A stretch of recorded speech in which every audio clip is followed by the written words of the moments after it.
Hi friends, സച്ചിയുടെയും രേവതിയുടെയും പുതിയൊരു upcoming episode റിവ്യൂയിലേക്ക് എല്ലാവർക്കും സ്വാഗതം. അങ്ങനെ നമ്മൾ ഇതുവരെ കണ്ടുകൊണ്ടിരിക്കുന്നത് രേവതിയാണെങ്കിൽ ഭയങ്കര എല്ലാവരോടും സോഫ്റ്റ് കോർണർ ആയിട്ടുള്ള ഒരു ക്യാരക്ടറാണ്. എന്നാൽ നേരെ തിരിച്ച് നമ്മുടെ വർഷയാണെങ്കിൽ എല്ലാവരോടും സ്നേഹമുണ്ട്, എന്നാൽ അത്യാവശ്യം ബോൾഡ് ആയിട്ടുള്ള ഒരു ക്യാരക്ടറുമാണല്ലോ. എന്നാൽ നമ്മുടെ ശ്രുതി ആണെങ്കിൽ നല്ലൊരു കള്ളിയായിട്ടുള്ള ക്യാരക്ടറുമാണ്. എന്നാൽ ശ്രുതി ആണെങ്കിൽ രേവതിനെ ഇങ്ങനെ പൊളിച്ചെടുക്കുന്ന രംഗങ്ങളൊക്കെ ഉണ്ടെങ്കിലും രേവതി അത് വലിയ കാര്യമാക്കാതെയാണ് മുമ്പോട്ട് പോയിക്കൊണ്ടിരിക്കുന്നത്. എന്നാൽ അതുപോലെയല്ല വർഷയുടെ അടുത്ത് കളിച്ചാലെന്ന് ശ്രുതിക്ക് മനസ്സിലാക്കി കൊടുക്കുന്ന ഒരു കിടിലനായിട്ടുള്ള എപ്പിസോഡാണ്. അപ്പോൾ നമ്മുടെ ചാനൽ ഇഷ്ടമായാൽ ലൈക്ക് ചെയ്തും ഒന്ന് ഹൈപ്പ് ചെയ്തും കൂടിയിട്ട് സപ്പോർട്ട് ചെയ്യണം കേട്ടോ. അങ്ങനെ വർഷയാണെങ്കിൽ പോയിട്ട് ഓഫീസിലൊക്കെ പോയിട്ട് തിരിച്ച് കയറി വരുന്ന സമയത്ത് ഭയങ്കര ദേഷ്യത്തിലാണ് കേട്ടോ വരുന്നത്. അങ്ങനെ വിളിച്ചിട്ട് ഒച്ചയിടുന്നുണ്ട്, എല്ലാവരും ഇങ്ങോട്ട് വാ, എനിക്കൊരു കാര്യം പറയണമെന്ന് പറഞ്ഞ് ഒച്ചയിടുകയാണ് കേട്ടോ. ഈ സമയം ചന്ദ്രമതിയും രവിയും കൂടിയിട്ട് അങ്ങോട്ടേക്ക് വരുന്നുണ്ട്. എന്താ വർഷേ, എന്താ നിനക്ക് പറ്റിയത്? നിനക്ക് ഇപ്പോൾ ഭയങ്കര ദേഷ്യമാണല്ലോ എന്ന് തോന്നുന്നുണ്ടല്ലോ എന്ന് പറഞ്ഞ് ചന്ദ്രമതി വരികയാണ്. അപ്പോഴേക്കും വർഷ ഇങ്ങനെ ഭയങ്കര ദേഷ്യത്തില് എല്ലാവരും വരട്ടെ ആൻറ്റി, ഞാൻ അല്പം ദേഷ്യത്തിലാണ്, കാര്യമൊക്കെ എല്ലാവരുടെയും മുമ്പിൽ വെച്ച് പറയാന്ന് പറഞ്ഞ് വർഷ ഇങ്ങനെ ദേഷ്യപ്പെടുകയാണ്. അപ്പൊ രവിയും പറയുന്നുണ്ട്, മോളെ നീ എന്തിനാ ഇങ്ങനെ ദേഷ്യപ്പെടുന്നു, കാര്യം എന്താന്ന് വെച്ചാ പറയാച്ചാ, എല്ലാവരും വരട്ടെ. അങ്ങനെ സച്ചിയും രേവതിയും കൂടിയിട്ട് ഈ സൗണ്ട് കേട്ടിട്ട് ഇറങ്ങി വരുന്നുണ്ട്. ശ്രീകാന്തും അങ്ങോട്ടേക്ക് എത്തുന്നുണ്ട് കേട്ടോ. ഈ സമയം സച്ചി ചോദിക്കുന്നുണ്ട്, എന്താ വർഷേ, എന്തോ നിനക്ക് കാര്യമായിട്ട് എന്തോ പറയാനുണ്ടല്ലോ, എന്താന്ന് വെച്ചാ പറയണേ. പറയാ സച്ചിയേട്ടാ, എനിക്ക് പറയാനുള്ളത് കേൾക്കാനായിട്ട് രണ്ടുപേരും കൂടി എത്താനുണ്ട്, അവരും കൂടി ഇങ്ങോട്ട് എത്തട്ടെ, ഞാൻ എല്ലാവരുടെയും മുമ്പിൽ വെച്ച് തന്നെ കാര്യം ഇവിടെ അവതരിപ്പിക്കാന്ന് പറയണേ. അപ്പോഴേക്ക് ചന്ദ്ര വയ്ക്കുന്നുണ്ട്, എന്താ വർഷേ, നീ ശ്രുതിയും കുറിച്ചിട്ടാണോ പറയുന്നത്? അതെ ആന്റി, അവര് തന്നെ അവരിങ്ങി എത്തട്ടെ എന്ന് പറയാണ്. അപ്പോഴേക്ക് ചന്ദ്രമതി വീണ്ടും ചോദിക്കുന്നുണ്ട്, വർഷേ നീ എന്താന്ന് വെച്ചാൽ കാര്യം പറ, നീ വന്നപ്പോ തൊട്ടിങ്ങനെ കിടന്ന് ബഹളം വയ്ക്കാൻ തുടങ്ങിയതാണല്ലോ, അല്ലെങ്കിൽ ഈ കുടിയനും ഈ പൂ കിട്ടുന്നവളും ആയിരിക്കും ഇവിടെ കിടന്ന് എന്തെങ്കിലുമൊക്കെ പ്രശ്നം ഉണ്ടാക്കുന്നത്. ഇന്നിപ്പോ എന്താ ഒരു പുതിയ തുടക്കം, നീ എന്തിനാ ഇവിടെ കിടന്ന് ഈ നടുമുറ്റത്ത് കിടന്നിട്ട് ഒച്ച വെക്കുന്നത്, നീ കാര്യം എന്താന്ന് വെച്ചാൽ പറയണേ. ഇങ്ങനെ ചന്ദ്രമതി ഓരോന്ന് പറഞ്ഞുകൊണ്ടിരിക്കുന്ന സമയത്ത് നമ്മുടെ ശ്രുതിയും കൂടിയിട്ട് അങ്ങോട്ടേക്ക് വരുന്നുണ്ട്.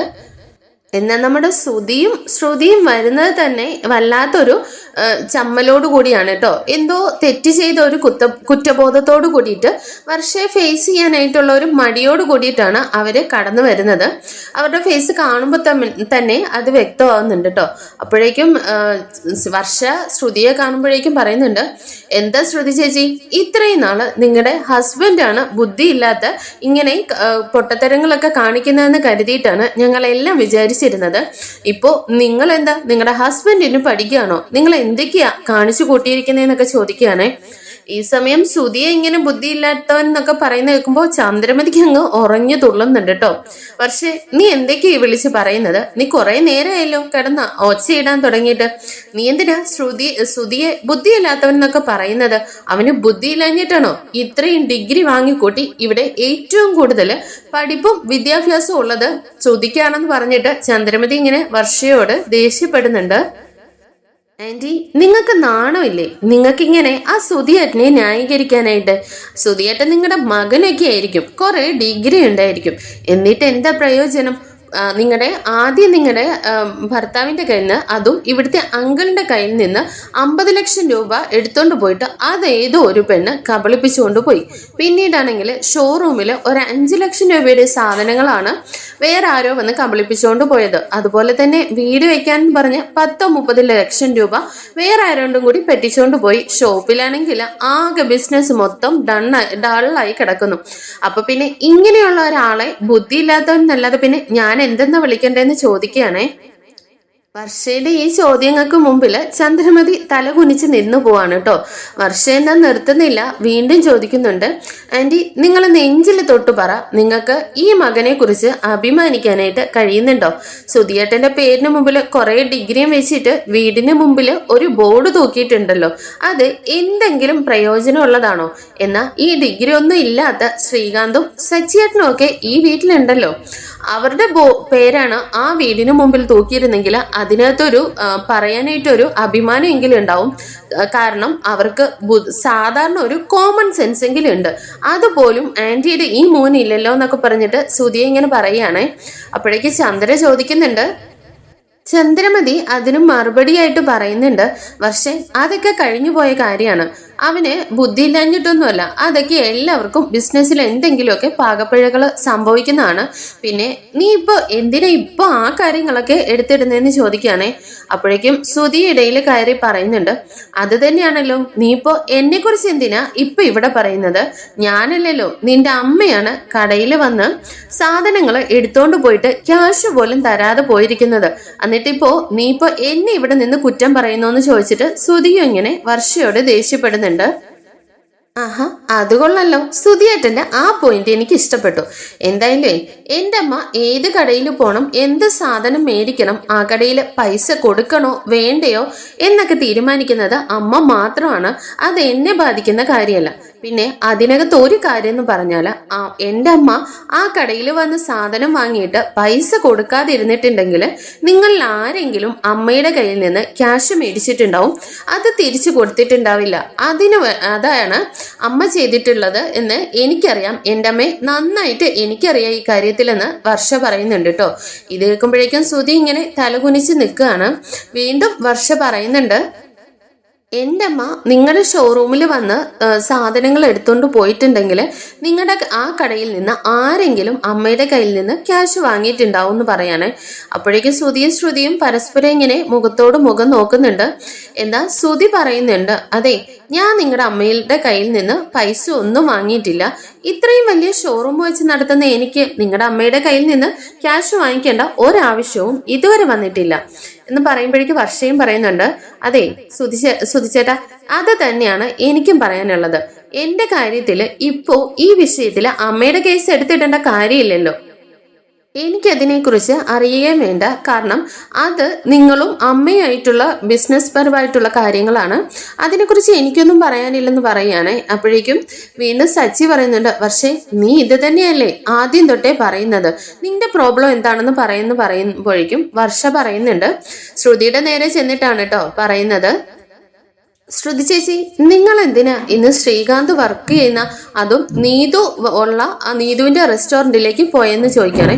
അപ്പോഴേക്കും ശ്രുതി പറയുന്നുണ്ട്, ആഹാ, ഇതെന്ത് ചോദ്യം വർഷേ, ഞാൻ അതുവഴി പാസ് ചെയ്തു പോയപ്പോൾ എനിക്ക് വിശന്നു, അപ്പോൾ ഞാൻ കണ്ട റെസ്റ്റോറൻറ്റിൽ കയറി ഫുഡ് കഴിച്ചു എന്ന് പറയാനേ. അപ്പോഴേക്കും വർഷ വിട്ടു കൊടുക്കുന്നില്ല കേട്ടോ. വർഷ പറയുന്നുണ്ട്, അത് ശരി, വിശന്നപ്പോൾ നിങ്ങൾ ഫുഡ് കഴിച്ചു, അപ്പോൾ പിന്നെ റെസ്റ്റോറൻറ്റിൽ കയറിയിട്ട് ഫുഡ് കഴിച്ച് ക്യാഷും കൊടുത്തിട്ട് പോകേണ്ട നിങ്ങൾ പിന്നീട് എന്തിനാ നീതുവിനോട് സംസാരിക്കാൻ നിന്നത്? ഇത് കേട്ടിട്ട് ശ്രുതി വല്ലാതെ അങ്ങ് പരിഭ്രമിക്കുന്നുണ്ട് കേട്ടോ. ശ്രുതി പറയുന്നുണ്ട്, അത് വർഷം ഞാനൊന്ന് സുഖവിവരങ്ങളാണ് അന്വേഷിച്ചത്. സാധാരണ ജസ്റ്റ് ആളുകളെ കാണുമ്പോൾ നമ്മൾ സംസാരിക്കാറില്ലേ, അതിനിപ്പോ വർഷം ഇത്ര ഇഷ്യൂ ആക്കേണ്ട കാര്യമുണ്ടോ? ശ്രുതി ചേച്ചി കിടന്ന് മെഴുകണ്ട, നിങ്ങൾ എന്താ സംസാരിച്ചെന്നുള്ളത് എനിക്ക് വ്യക്തമായിട്ട് അറിയാം.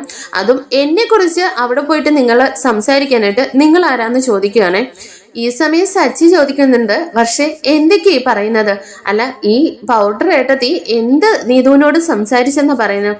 അത് സച്ചിയേട്ടാ, നിങ്ങൾ എല്ലാവരും കണ്ടു നോക്ക്, ഈ വീഡിയോയ്ക്കകത്ത് ഫുൾ ഡീറ്റെയിൽസ് ഉണ്ടെന്ന് പറഞ്ഞിട്ട് ശ്രുതിയും നീതുവും തമ്മിൽ സംസാരിക്കുന്ന ഒരു വീഡിയോ ഉണ്ട് കേട്ടോ. അതങ്ങ് പ്ലേ ചെയ്ത് കൊടുക്കുകയാണ് നമ്മുടെ വർഷ. ഇതിന്റെ പിന്നിലെ ഒരു ട്വിസ്റ്റ് എന്താണെന്ന് വെച്ചാൽ, ആ വീഡിയോ വർഷയ്ക്ക് കിട്ടുന്നത് മറ്റൊരു വഴിയാണ് കേട്ടോ.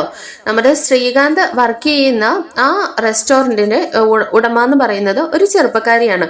അപ്പൊ ആ പെൺകുട്ടിക്ക് ശ്രീകാന്തിനോട് ഒരു ചെറിയ അട്രാക്ഷൻ ഒക്കെ ഉണ്ട് കേട്ടോ.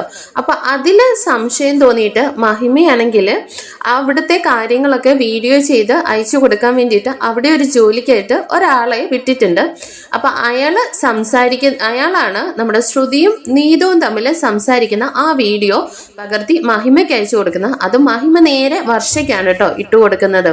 ഇവര് തമ്മിൽ സംസാരിക്കുന്ന എന്താണെന്ന് വെച്ചാൽ, ശ്രുതി ഇങ്ങനെ നീതുവിനോട് പറയുന്നുണ്ട്, എന്തായാലും നിങ്ങൾ നല്ല സുന്ദരിയാണ്, ഇത്രയും ചെറുപ്പത്തിൽ തന്നെ ഇത്രയും നല്ലൊരു റെസ്റ്റോറൻ്റ് ഒക്കെ നടത്തുന്നുണ്ടല്ലോ, എന്തായാലും നിങ്ങൾ നല്ല ഇതാണെന്നൊക്കെ പറഞ്ഞ് അവരെ ആദ്യം അങ്ങ് പുകഴ്ത്തുന്നുണ്ട്. അതിനുശേഷം ശ്രീകാന്തിനോട് അവർക്കൊരു അട്രാക്ഷൻ ഉണ്ടെന്ന് മനസ്സിലാക്കിക്കൊണ്ട് തന്നെ ശ്രുതി പറയുന്നുണ്ട്, എന്തായാലും ശ്രീകാന്തിനെ പോലെ ഒരു ചെറുപ്പക്കാരൻ നിങ്ങളുടെ ജീവിതത്തിലേക്കും വന്നിരുന്നെങ്കിൽ നിങ്ങളുടെ ജീവിതം എന്നും ഹാപ്പി ആയനെ. എന്തായാലും വർഷയും ശ്രീകാന്തും തമ്മിൽ സ്നേഹിച്ച് വിവാഹം കഴിച്ചെങ്കിലും അവരുടെ ജീവിതം അത്ര സന്തോഷത്തിലൊന്നും അല്ല. എന്തായാലും അവരും ഉടനെ തന്നെ അടിച്ചു പിരിയും. അതിനുശേഷം നിങ്ങൾക്ക് വേണമെങ്കിൽ ശ്രീകാന്തിനെ നിങ്ങളുടെ ലൈഫിലേക്ക് വിളിച്ച് കയറ്റാന്നൊക്കെ പറഞ്ഞിട്ട് അവരുടെ മനസ്സിൽ ഒരു ഹോപ്പ് ഇങ്ങനെ ഇട്ട് കൊടുക്കുന്നുണ്ട് കേട്ടോ ശ്രുതി. അങ്ങനെ ശ്രുതി വീണ്ടും പറയുന്നുണ്ട്, എന്തായാലും ശ്രീകാന്തിന്റെ ലൈഫിൽ നിന്ന് വർഷം പോയി കഴിഞ്ഞാൽ പിന്നെ നിങ്ങൾക്ക് എങ്ങനെയെങ്കിലും ശ്രീകാന്തിനെ സ്നേഹിച്ച് നിങ്ങളുടെ ജീവിതത്തിലേക്ക് കൊണ്ടുവന്നൂടെ എന്ന് ചോദിക്കാനേ. അപ്പോഴേക്കാണ് ഇതും പറയുന്നുണ്ട്, എന്തായാലും ശ്രീകാന്തിനെ പോലുള്ള ഒരാള് എൻ്റെ ലൈഫിലേക്ക് വന്നാൽ അതിൽ ഏറ്റവും വലിയ സന്തോഷിക്കുന്നത് ഞാൻ തന്നെയാണ്. അതിനുള്ള ഭാഗ്യമൊന്നും എനിക്കില്ല എന്നൊക്കെ ഇങ്ങനെ നീതു പറയുന്നുണ്ടെങ്കിലും ശ്രുതി അവരെ കൂടുതലും ഓരോ കാര്യങ്ങളും പറഞ്ഞിട്ട് ഇങ്ങനെ മോട്ടിവേറ്റ് ചെയ്യുകയാണ് കേട്ടോ. എങ്ങനെയെങ്കിലും നമ്മുടെ വർഷയും ശ്രീകാന്തിനെ പിരിപ്പിച്ചിട്ട് അവർക്കിടയിൽ ഒരു ബന്ധം ഉണ്ടാക്കി കൊടുക്കാനായിട്ട്. എന്നാ ആ നീതുവും പറയുന്നുണ്ട്, എന്തായാലും ശ്രീകാന്ത് എൻ്റെ ജീവിതത്തിലേക്ക് വരാൻ വേണ്ടിയിട്ട് ഞാൻ എന്തും ചെയ്യുന്നൊക്കെ അവരുടെ ഈ ടോക്കിങ്ങിന്റെ ഇടയിൽ ഇങ്ങനെ സംസാരിച്ച് വരുന്നുണ്ട്. എന്നാൽ നമ്മുടെ വർഷയാണെങ്കിൽ പുതിയതായിട്ടൊരു റെസ്റ്റോറൻറ്റ് ആരംഭിക്കാനായിട്ട് ഒരുങ്ങുകയാണ് കേട്ടോ. അതിനായിട്ടുള്ള തയ്യാറെടുപ്പുകളൊക്കെ നടത്തുന്നുണ്ട്. അതിനുള്ള ക്യാഷ് നമ്മുടെ മഹിമയും മധുസൂദനനും ആണ് കൊടുക്കുന്നത്. അതുകൊണ്ട് തന്നെ റെസ്റ്റോറൻറ്റിലേക്ക് ജോലിക്കായിട്ട് ഒരിക്കലും ശ്രീകാന്ത് അങ്ങോട്ടേക്ക് പോകില്ലെന്നും പറഞ്ഞിട്ടുണ്ട്. എങ്ങാനും വർഷയുടെ റെസ്റ്റോറൻറ്റിലേക്ക് പോകുമെന്ന് കരുതിയിട്ട് ഈ നീതു എന്ന് പറഞ്ഞ പെൺകുട്ടി മാക്സിമം ശ്രീകാന്തിന് ഓരോരോ കാര്യങ്ങൾ പറഞ്ഞിട്ട് അവിടെ നിന്ന് പോകാതിരിക്കാനുള്ള കാരണങ്ങൾ ഒപ്പിക്കുന്നുണ്ട് കേട്ടോ. അപ്പൊ ഇതെല്ലാം കണ്ടിട്ട് മഹിമയ്ക്കും സംശയം തോന്നിയിട്ടാണ് ആ വീഡിയോ എടുക്കാനായിട്ട് ഏൽപ്പിച്ചിരുന്നത്. ഈ വീഡിയോ കണ്ടു കഴിയുമ്പോഴേക്കും എല്ലാവരും ഇങ്ങനെ ഭയങ്കര ഷോക്കായിട്ട് നിൽക്കുകയാണ് കേട്ടോ. ശ്രുതിയാണെങ്കിൽ തലകുനിച്ച് ഇങ്ങനെ നിൽക്കുകയാണ്. അപ്പോഴേക്കും വർഷ പറയുന്നുണ്ട്, അത് കണ്ടോ, ഇതാണ് ഈ വീട്ടിൽ നിന്ന് തന്നെ കുടുംബത്തിലുള്ളവർ തന്നെ ഭാര വെക്കുക എന്ന് പറയുന്നത്. അതും സ്വന്തം അനിയന്റെ ഭാര്യയ്ക്ക് വേണ്ടിയിട്ടാണ്. ഇവർ ഇങ്ങനത്തെ ഒരു ഇത്രയും ക്രിമിനൽ മൈൻഡാണോ ഇവർക്കുള്ളതെന്നൊക്കെ ഇങ്ങനെ വർഷ പറയുന്നുണ്ട് കേട്ടോ. അപ്പോഴേക്കും ശശി വയ്ക്കുന്നുണ്ട്, അല്ല വർഷേ, നിനക്ക് എവിടെ നിന്നാ ഈ വീഡിയോ കിട്ടിയത്? അത് സച്ചിയേട്ടാ, ഈ നീതു എന്ന് പറഞ്ഞ സ്ത്രീയുടെ ക്യാരക്ടർ വലിയ മോശമാണ്. അത് എങ്ങനെയെങ്കിലും എന്നെ ബോധ്യപ്പെടുത്താൻ വേണ്ടിയിട്ട് എൻ്റെ അച്ഛനും അമ്മയാണ് അവിടെയുള്ള ഒരാളോട് ഈ വീഡിയോ ഇങ്ങനെ അവരുടെ കാര്യങ്ങളൊക്കെ എന്നെ അറിയിക്കാൻ വേണ്ടിയിട്ട് വീഡിയോ എടുക്കാൻ പറഞ്ഞത്. അതുകൊണ്ടാണ് ഈ കാര്യങ്ങളൊക്കെ ഇപ്പോൾ എനിക്ക് മനസ്സിലായതെന്ന് പറയാനേ. എന്നിട്ട് ശ്രീകാന്തിന്റെ അടുത്തേക്ക് ചെന്നിട്ട് വർഷ ചോദിക്കുന്നുണ്ട്, ശ്രീകാന്തെ, നിന്റെ ലൈഫിൽ ഞാൻ ഇത്രയ്ക്കും ടോർച്ചർ ചെയ്യുന്നുണ്ടോ? നീ ഇപ്പോൾ ഇവരൊക്കെ പറയുന്നത് കേട്ടില്ലേ? ഇത് കേട്ടിട്ട് രേവതി പറയുന്നുണ്ട്, വർഷേ, നീ എന്തൊക്കെയാ പറയുന്നത്? ശ്രീകാന്ത് അങ്ങനെയൊക്കെ ചിന്തിക്കുമെന്ന് നീ കരുതുന്നുണ്ടോ? രേവതി ചേച്ചി, നിങ്ങൾ തന്നെ കേട്ടില്ലേ, ഈ ശ്രുതി ചേച്ചി അങ്ങനെയുള്ള കാര്യങ്ങളല്ലേ അവിടെ പോയിട്ട് പറയുന്നതെന്ന് പറഞ്ഞിട്ട് ശ്രുതിയുടെ നേരെ ചെല്ലാണ് കേട്ടോ. ദേ ശ്രുതി ചേച്ചി, നിങ്ങളുടെ ഹസ്ബൻഡ് വിവാഹത്തിന് മുമ്പ് മറ്റൊരു പെൺകുട്ടിയുമായിട്ട് ലിവിങ് ടുഗദർ ഒക്കെ കഴിഞ്ഞ് വന്നിട്ട് നല്ല ചീത്തപ്പേരുണ്ടാക്കിയിട്ടാണ് നിങ്ങളെ വിവാഹം കഴിച്ചിരിക്കുന്നത്. അപ്പോ ശ്രീകാന്തിനെയും അങ്ങനെ ഒരു ചീത്തപ്പേരിലേക്ക് ഉണ്ടാക്കാൻ വേണ്ടിയിട്ടാണോ നിങ്ങൾ ശ്രമിക്കുന്നത്? അതോ എന്റെ ജീവിതം നശിപ്പിക്കാൻ വേണ്ടിയിട്ടാണോ? നിങ്ങളെക്കുറിച്ച് എനിക്ക് ഇതിലും കൂടുതൽ കാര്യങ്ങൾ അറിയാം. നിങ്ങൾ എത്രത്തോളം ക്രിമിനൽ ആണെന്നുള്ളത് അല്ലെ ഫ്രോഡ് ആണെന്നുള്ളത് എല്ലാവരുടെയും മുമ്പിൽ ഞാൻ ഒരു ദിവസം വലിച്ചിടുമെന്നൊക്കെ ഇങ്ങനെ വർഷ പറയുന്നുണ്ട് കേട്ടോ. എന്നിട്ട് വീണ്ടും വർഷ പറയുന്നുണ്ട്, എല്ലാവരെയും കുറിച്ചിട്ട് എൻ്റെ അമ്മ എന്ത് പറഞ്ഞാലും ഞാൻ അമ്മയാണ് വഴക്കുണ്ടാക്കുക, അമ്മ പറയുന്നത് അങ്ങനെയൊന്നും അല്ല എന്ന് പറഞ്ഞിട്ട്. എന്നാൽ ഇപ്പോഴാണ് എൻ്റെ അമ്മ പറയുന്ന കാര്യങ്ങൾ എനിക്ക് വേണ്ടിയിട്ടാണെന്ന് എനിക്ക് മനസ്സിലാവുന്നത്. ഈ ശ്രുതി ചേച്ചിയാണെങ്കിൽ എൻ്റെ അമ്മയുടെ കയ്യിൽ നിന്ന് 2 ലക്ഷം രൂപ മേടിച്ചിട്ടുണ്ടായിരുന്നു. അമ്മയാണെങ്കിൽ പലതവണ ആ ക്യാഷ് തിരിച്ചു ചോദിച്ചിട്ടും തിരിച്ചു കൊടുത്തിട്ടില്ല. ഇപ്പോഴാണെങ്കിൽ ഫോൺ വിളിച്ചാൽ എടുക്കുക പോലും ഇല്ല. അതിനു വേണ്ടിയിട്ടാണ് അമ്മ ഷോപ്പിൽ ചെന്നിട്ട് സാധനങ്ങൾ എടുത്തുകൊണ്ട് പോയത് എന്ന് പറയാണ്. ഇത് കേൾക്കുമ്പോഴേക്കും എല്ലാവരും അങ്ങ് ഞെട്ടിപ്പോവാണ്. രേവതി അപ്പൊ ചോദിക്കുന്നുണ്ട്, അല്ല വർഷേ, അതും ഇതും തമ്മിൽ എന്താ ബന്ധം? അത് തന്നെയാണ് രേവതി ചേച്ചി ഇവരുടെ ക്രിമിനൽ മൈൻഡ് എന്ന് പറയുന്നത്. ഈ കേസിൽ എന്റെയും ശ്രീകാന്തിനെയും കാര്യത്തിൽ എന്തെങ്കിലും പ്രശ്നങ്ങളൊക്കെ ഉണ്ടാക്കിയാൽ ആ വിഷയത്തിൽ നിന്ന് ഡൈവേർട്ട് ചെയ്തങ്ങ് പോവുമല്ലോ. പിന്നീട് ഇവരോട് തൽക്കാലത്തേക്കിന് അമ്മ ക്യാഷ് ചോദിക്കില്ലല്ലോ എന്ന് കരുതിയിട്ടാണ് അവർ ഇത്രയും പണി ഒപ്പിച്ചത്. അതെല്ലാം എനിക്ക് അമ്മ തന്നെയാണ് പറഞ്ഞു തന്നേന്ന് വർഷ പറയുന്നുണ്ട്.